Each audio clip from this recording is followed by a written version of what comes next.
তো আমার এমন কোনো ভাষা নাই যে আপনাদের এই যে কর্মকাণ্ড ভক্তিকাণ্ডের যে আপনারা করছেন এটা আমি প্রশংসা করে শেষ করতে পারবো না।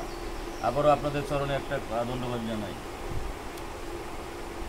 তবে মায়েরা বাবারা এখানে রয়েছেন, একটু আমাদের সতর্ক থাকতেই হবে।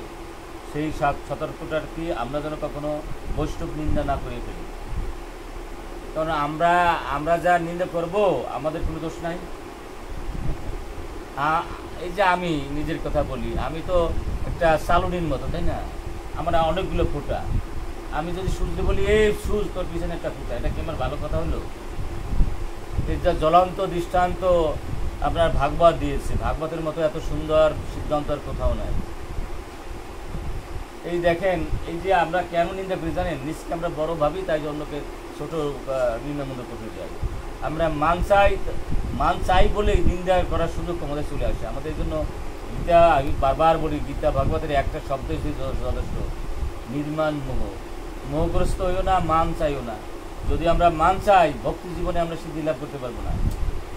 মান চাইলে কেউ অপমান করে ফেলবে, বোঝা যায়। লক্ষ্মীমা একটু কাছাকাছি আন, মুখ দেখি না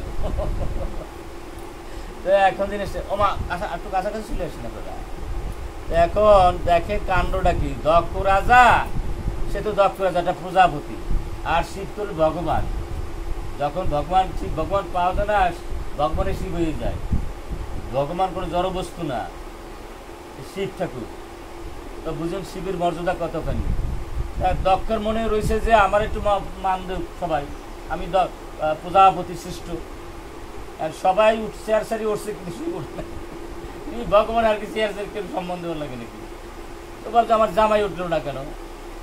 পাতাইছে যজ্ঞ, আর শিবের শরণ অপরাধ হয়ে গেছে, শিবকে নিন্দা করছে। মানে সে ভাষা আমি এখন বলবো না, অনেক বড় বড় ভাষায় নিন্দা করছে, কিন্তু শিব এটাকে গ্রাহ্য করলো না। কারণ যারা শত হইল সে তো শ্বশুর একটা বড় কথা বলতেই পারে, শ্বশুর একটা শাসনের কথা বলতে পারে, যে শ্বশুরের উপর রাখা যাবে না। বোঝা যায় কোথায়? শ্বশুরের উপর রাখা যাবে না।